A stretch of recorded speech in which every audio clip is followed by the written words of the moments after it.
आरोग्य अंक में प्राणवायु और आयु का संबंध। अनंत ब्रह्मांड में प्राण तत्व ही चेतना समुद्र की तरह हिलोरा ले रहा है। ब्रह्म चेतना की ऊर्जा अर्थात विश्वव्यापी शक्ति चेतना ही प्राण है। प्राण मात्र श्वास नहीं है, प्रत्युत वह तत्व है जिससे श्वास प्रवास आदि समस्त क्रियाएं एक जीवित शरीर में होती हैं। प्राण ही ब्रह्म तथा विराट हैं, वही सबका प्रेरक है, इसी से सभी उसकी उपासना करते हैं। प्राण ही सूर्य है, चंद्रमा है और वही प्रजापति है। शिष्ट के आरंभ में पांचों स्थूल भूतों, लोक लोकांतर और संपूर्ण जंगम तथा स्थावर पदार्थ अपने उपादान कारण आकाश से प्राण शक्ति द्वारा उत्पन्न होते हैं। इसी प्राण शक्ति द्वारा आश्रय पाकर कर जीवित रहते हैं और प्रलय के समय इसी का आश्रय ना पाकर के कार्य रूप से नष्ट होकर के अपने कारण रूप आकाश में मिल जाते हैं। ये सभी भूत प्राण में लीन होते हैं और प्राण से प्रादुर्भूत होते हैं। देवता, मनुष्य तथा पशु आदि भी प्राण के सहारे ही सांस लेते हैं, इसलिए प्राण ही सभी जंतुओं की आयु है। यही कारण है कि इसको सर्वईयुष्य कहा जाता है। शीर रूपी पुरी में निवास करने से तथा उसका स्वामी होने के कारण प्राणी पुरुष कहा जाता है। जब तक कि शरीर में प्राण है तभी तक जीवन है। श्रुति में प्राणी को प्रत्यक्ष मान करके उसका अभिवादन किया गया है। वायुतम प्रत्यक्षम ब्रह्मासि, अर्थात प्राणवायु अप्रत्यक्ष ब्रह्म है। प्राण ही जगत का कारण ब्रह्म है। मंत्र ज्ञान तथा पंचकोश प्राण पर ही आधारित है। प्राण को ही ऋषि माना गया है। मंत्र दृष्टा ऋषियों को उनके शीर के आधार पर नहीं वरन प्राण के ही आधार पर ऋषित्व प्राप्त हुआ है। यही कारण है कि विभिन्न ऋषियों के नाम से उसका ही उल्लेख हुआ है। उदाहरण के लिए इंद्रियों के नियंत्रण को गृत्स और कामदेव को मद कहते हैं। ये दोनों ही कार्य प्राण शक्ति के द्वारा संपन्न होते हैं, इसलिए उन ऋषि को कृत्समत कहते हैं। विश्वामित्रम यस्य असौ विश्वामित्रम, तत्पश्चात यह कि प्राण का अवलंबन होने से यह समस्त विश्वामित्र है, इसलिए विश्वामित्र कहा गया है। इसी प्रकार वामदेव, अत्रि, विशिष्ट आदि प्राण के अनेकों नाम ऋषि बोधक है। काया नगरी में प्राणवायु ही राजा है। काया नगर मध्ये तो माता क्षितिपाल का, अर्थात देवता, मनुष्य, पशु और समस्त प्राणी प्राण से ही अनुप्राणित हैं। प्राण ही जीवन है। इस प्राण शक्ति का एक अत्यंत ही महत्वपूर्ण विज्ञान है। योग साधना से इस विज्ञान को प्रत्यक्ष अनुभूत किया जाता है, जिससे अपने सोते हुए प्राण को जगा लिया। इसके लिए सब और जागृत ऊर्जा का स्तोत्र प्रवाहित होने लगा। मानव शरीर में वृद्धि के कार्य भेद से इस प्राणवायु को मुख्यतः 10 भिन्न भिन्न नामों से विभक्त किया गया है। प्राण, अपान, समान, उदान, व्यान, नाग, कूर्म, कृकर, देवदत्त और धनंजय। ये 10 प्राण के 10 प्रकार के प्राणवायु हैं। श्वास को अंदर ले जाना और बाहर निकालना, मुख और नासिका द्वारा उसे गतिशील करना, भुक्त अन्न जल को पचाना और अलग करना, अन्न को पुरीश तथा पानी को पसीना और मूत्र तथा रस आदि को वीर बनाना प्राणवायु का ही कार्य है। ये हृदय से लेकर के नासिका पर्यंत शरीर के ऊपरी भाग में वर्तमान है। शरीर की इंद्रियों का काम इसके आश्रित है।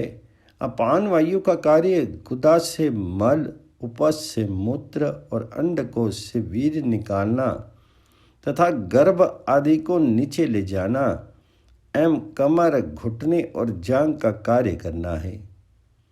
समान वायु देह के मध्य भाग में नाभि से हृदय तक वर्तमान है। बचे हुए रस आदि को सब अंगों और नाड़ियों में बराबर बांटना इसका कार्य है। कंठ में रहता हुआ उदान वायु सिर पर्यंत गति करने वाला है। शीर को उठाए रखना इसका काम है। इसके द्वारा शीर के व्यष्टि प्राण का समष्टि प्राण से संबंध होता है। उदान द्वारा ही मृत्यु के समय सूक्ष्म शरीर को स्थूल शरीर से बाहर निकालना तथा सूक्ष्म शरीर के कर्म, गुण, वासनाओं और संस्कारों के अनुसार गर्भ में प्रवेश होना है। योगी जन इसी के द्वारा स्थूल शरीर से निकल करके लोक लोकांतर में घूम सकते हैं। व्यान का मुख्य स्थान उपस्थ मूल से ऊपर है। संपूर्ण स्थूल और सूक्ष्म नाड़ियों में गति करता हुआ ये शरीर के सभी अंगों में रुधिर का संचार करता है। नाग वायु उद्गार अर्थात छींकना आदि, कूर्म वायु संकोचन, क्रिकर वायु क्षुधा तृष्णा आदि, देवदत्त वायु निद्रा तंद्रा आदि और धनंजय वायु पोषण आदि का कार्य करता है। प्राणों को अपने अधिकार में चलाने वाले मनुष्य का अधिकार उसके शरीर, इंद्रियां और मन पर हो जाता है। प्राणों को अपने वश में करने का नाम प्राणायाम है। प्राणायाम से मनुष्य स्वस्थ एवं निरोग तथा दीर्घायु रह करके मन और इंद्रियों पर विजय प्राप्त कर सकता है। मन का प्राण से घनिष्ठ संबंध है। मन को रोकना अति कठिन है, पर प्राणों के निरोध से मन का निरोध सुगम हो जाता है।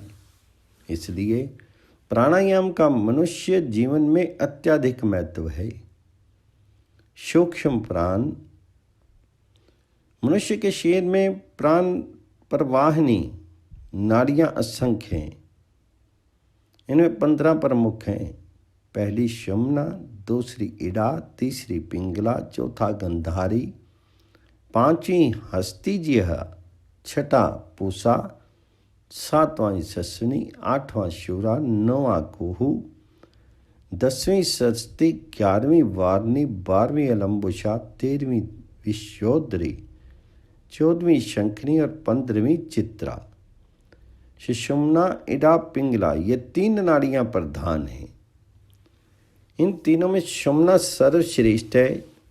ये नाड़ी अति सूक्ष्म नली के सदृश है, जो गुदा के निकट से मेरुदंड के भीतर से होती हुई मस्तिष्क के ऊपर चली जाती है।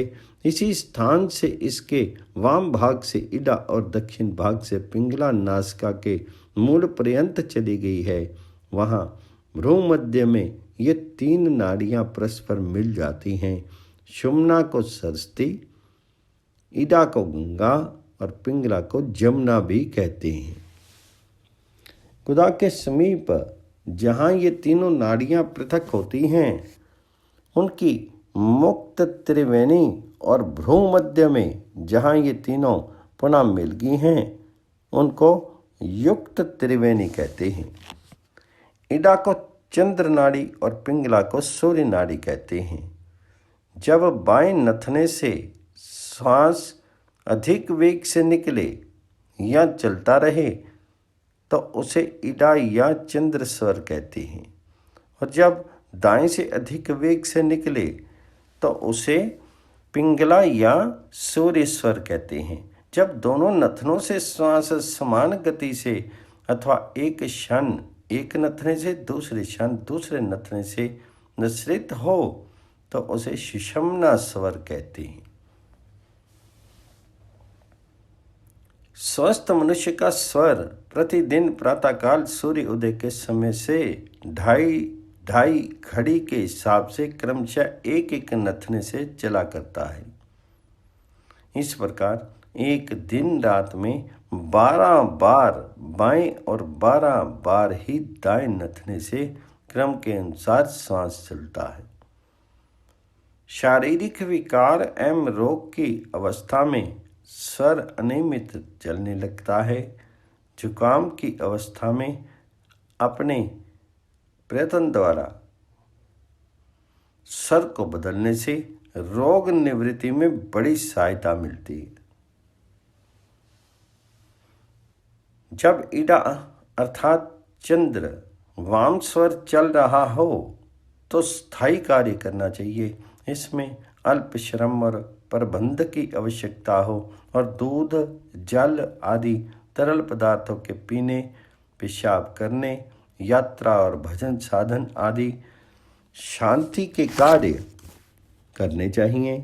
पिंगला अथवा सूर्य दाएं स्वर चलने के समय अधिक कठिन कार्य करने चाहिए, जिसमें अधिक परिश्रम अपेक्षित हो तथा कठिन यात्रा, परिश्रम के कार्य, भोजन, शौच, स्नान और शयन आदि करने चाहिए।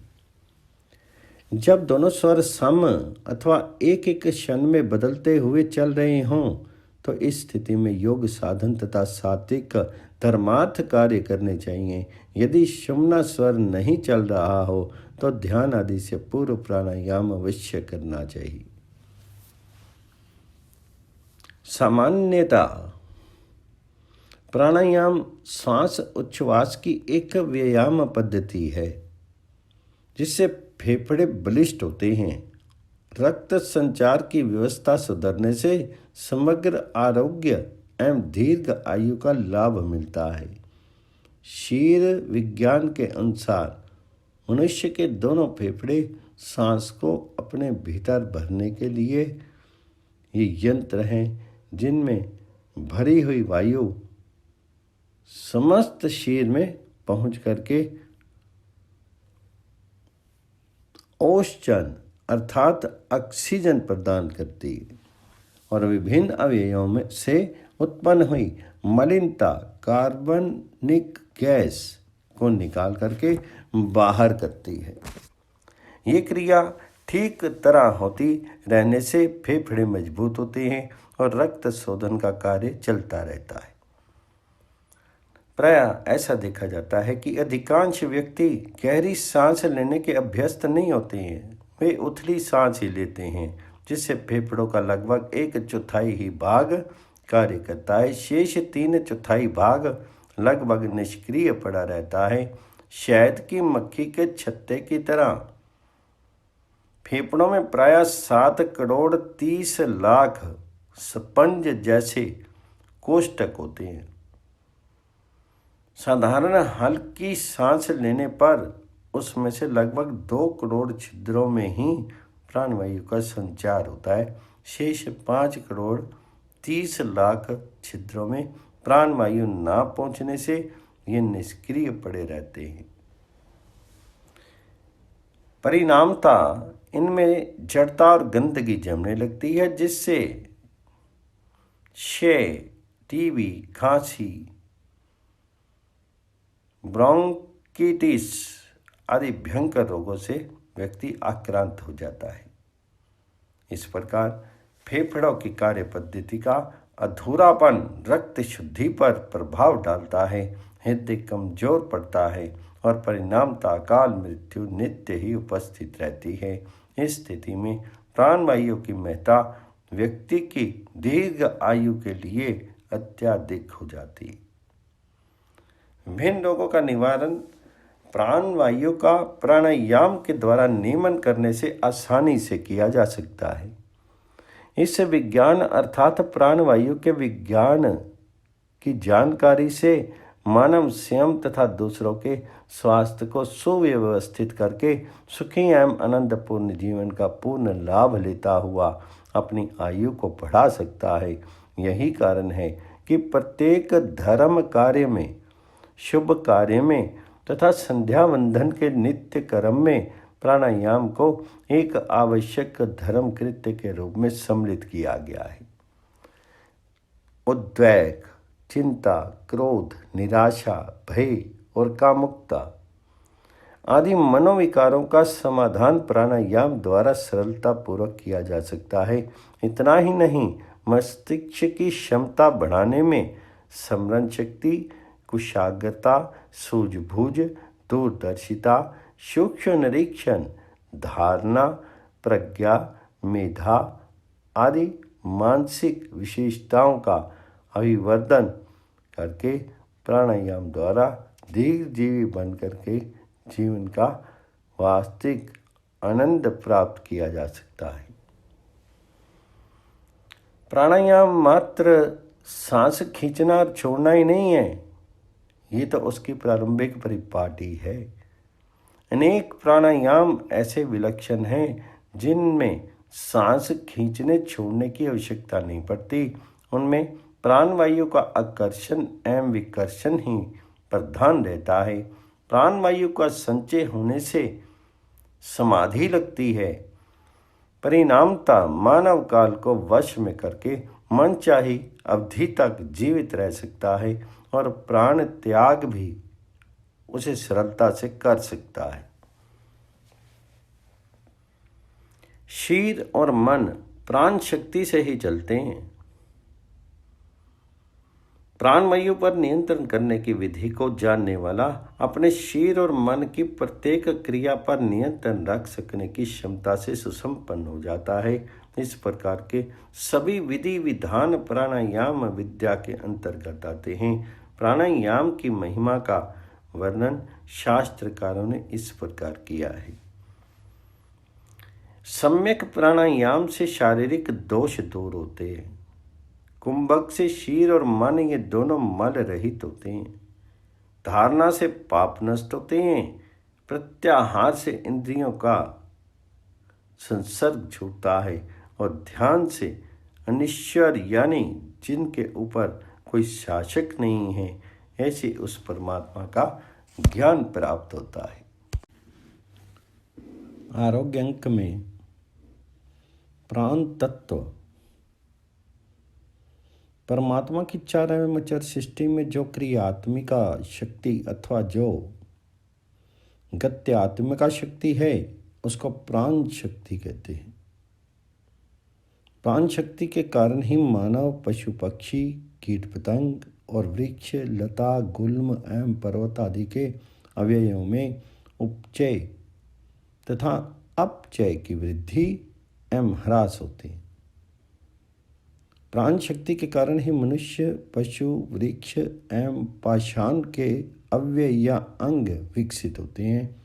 जब इनमें प्राण शक्ति नहीं रह जाती तब ये सूखने या सड़ने लगते हैं।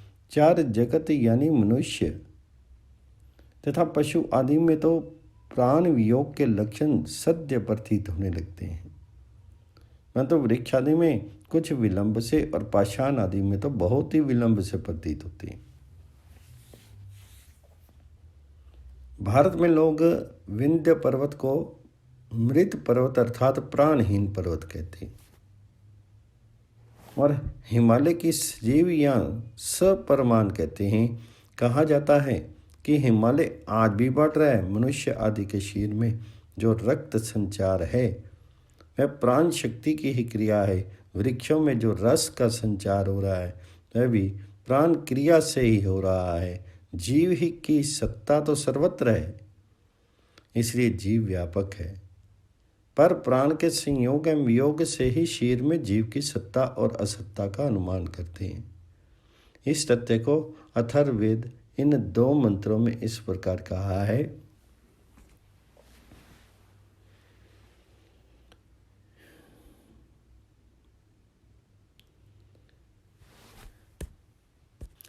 छंदोग्य उपनिषद में भी कहा गया है, प्राण के इस क्रिया रूप, शक्ति रूप और सरस्थिति कारक रूप को देख करके भगवत पाद श्री शंकराचार्य ने ब्रह्म सूत्र के प्राण अधिकरण सूत्र में अतएव प्राण के भाष्य में प्राण को ब्रह्म तक कह डाला है। इसी प्रकार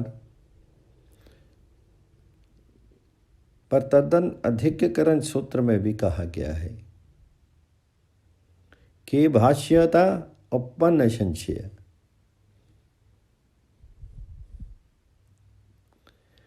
तत्र प्रसिद्धर्वायु प्राण इति प्राप्ते उच्यते।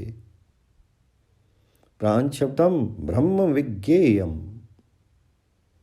कुता तथ अनुगतमात् में भी प्राण को ब्रह्म कहा गया है।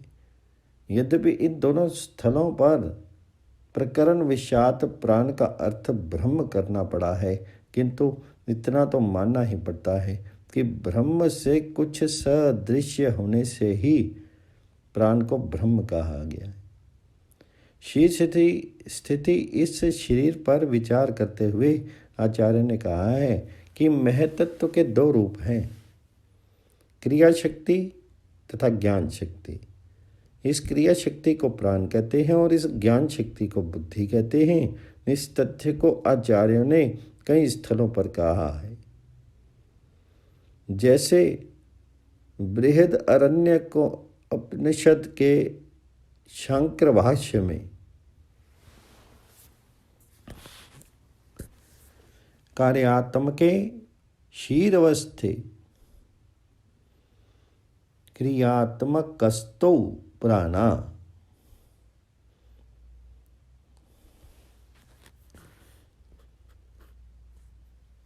इस तथ्य को श्री विज्ञान भिक्षु ब्रह्म सूत्र अक्षुच के अपने विज्ञान भाष्य में और भी स्पष्ट रूप से लिखा हुआ है।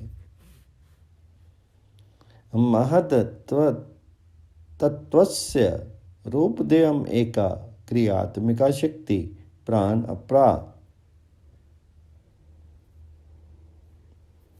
अध्यवसाय आत्मिका शक्ति बुद्धि।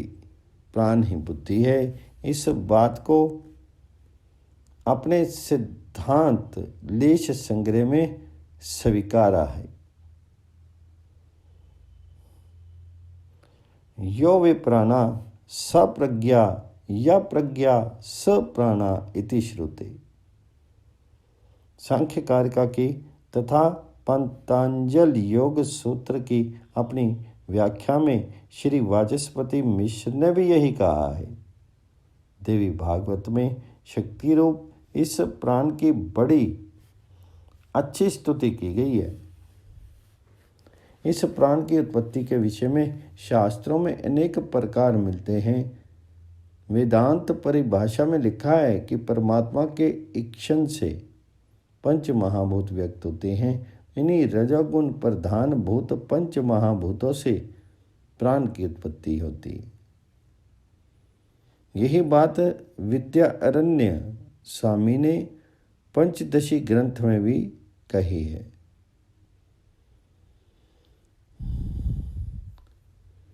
ते सर्वे सहिते प्राणो वृत्ति भेदात च पंचधा। प्राणो अपान समान उदान व्यानो चैते पुनः।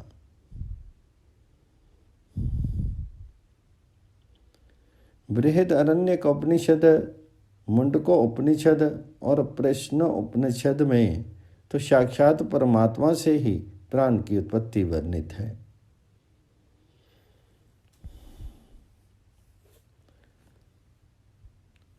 अस्मात्मना सर्वे प्राणा सर्वाणि भूतानि विचरन्ति।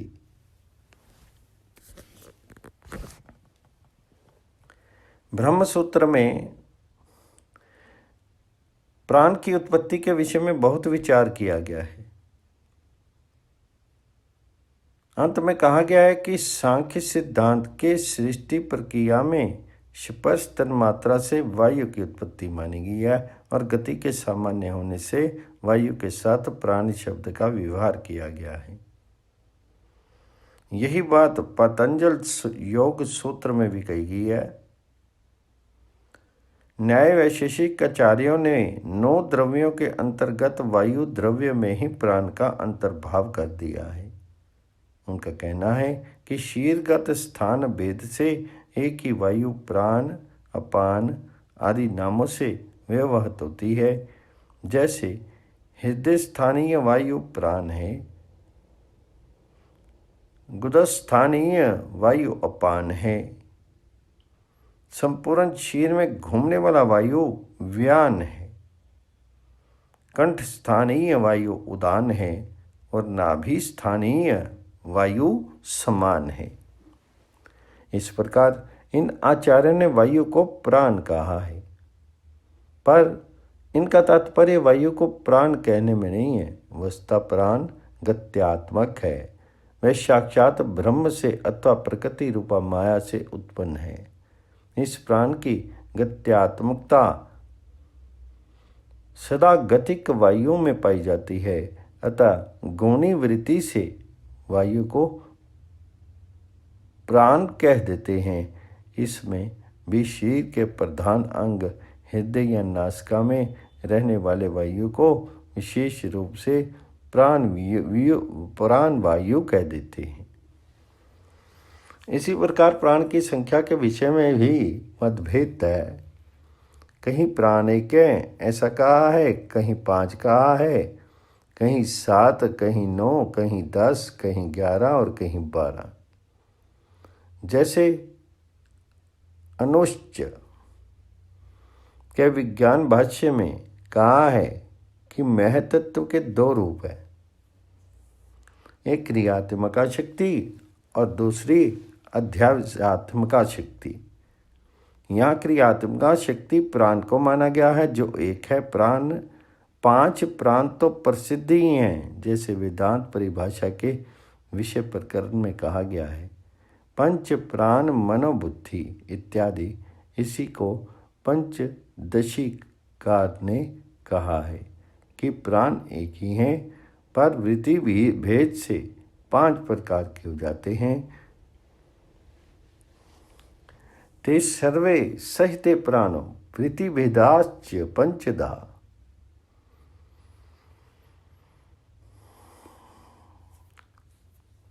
शंकर भाष्य में भी कहा गया है, कंचित सप्त प्राणा संकीर्त्यन्ते सप्त प्राणा प्रभवन्ति तस्मात्।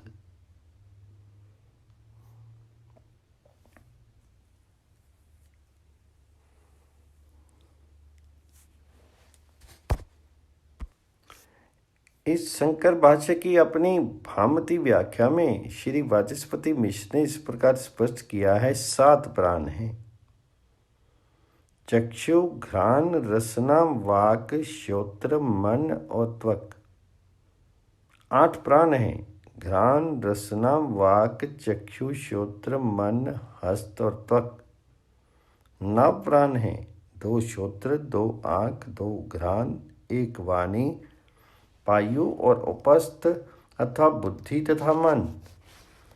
10 प्राण हैं। 9 2 श्रोत्रादि और 1 नाभि। 11 प्राण हैं। 5 ज्ञान इंद्रियां और कर्म इंद्रियां तथा मन।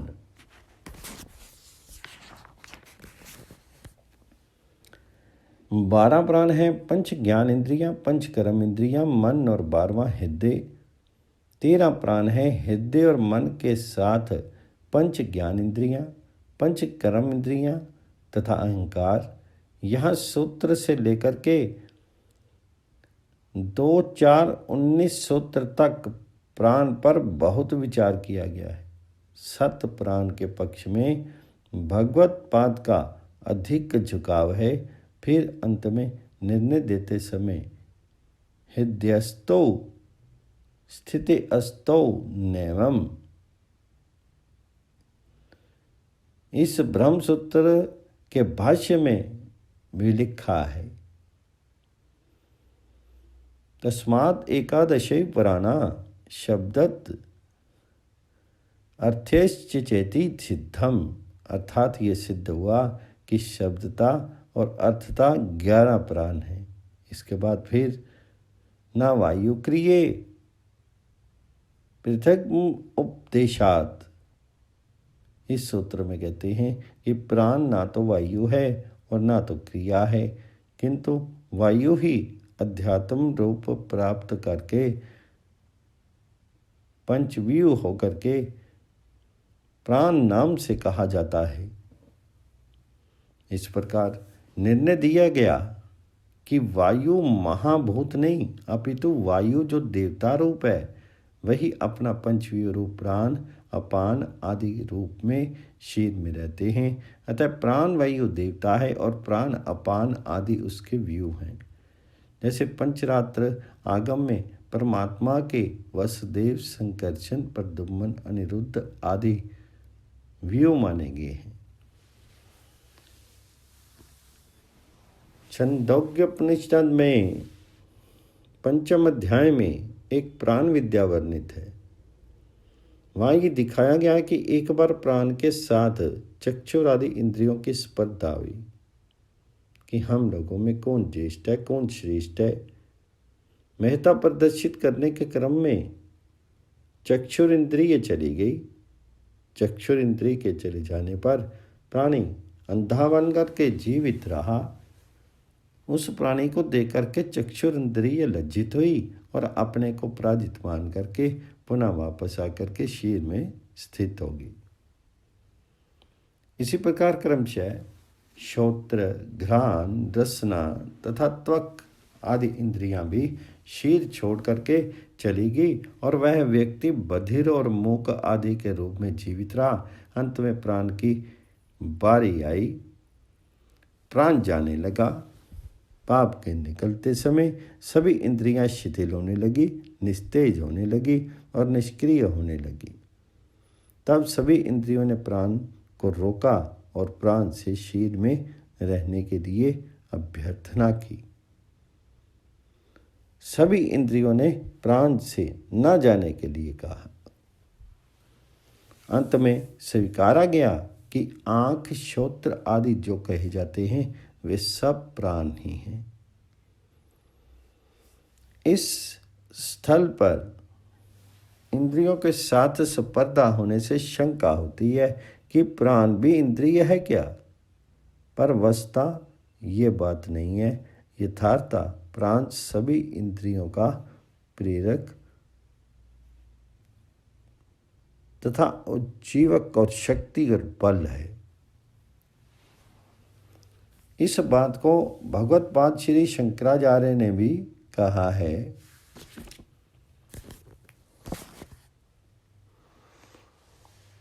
प्राण शक्ति के बिना सभी इंद्रियां निष्क्रिय हो जाती हैं, मृत तुल्य हो जाती हैं।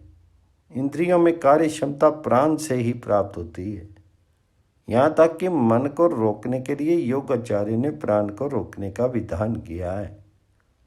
प्राण को रोकने पर मन भी रुक जाता है, इसलिए प्राणायाम विधि की इतनी महत्ता है। इन विवेचनों से स्पष्ट हो जाता है कि प्राण वायु देवता का अध्यात्म रूप है और वह विशेष रूप से पंचव्यूहात्मक बन करके प्राण अपान आदि पांच उपाधियां प्राप्त करता है। प्रकारांतर से यह प्रकृति अर्थात परमात्मा की माया शक्ति का एक रूप है। ज्ञात्मक होने के कारण वायु से तुलना करके वायु रूप कह दिया जाता है। चार अचार ये सभी दृष्टि के उपचय तथा अपचय के कारण है। सभी प्रकार के शरीरों में स्थित जीवन सत्ता के अनुमापक हैं। प्राण शक्ति एक है। स्थान भेद तथा क्रिया भेद में प्राण को 1, 5, 7, 9, 10, 11 तथा 13 तक कह देते हैं। तस्मात् भवतु सुकरी प्राण शक्ति पराना इति क्षमा।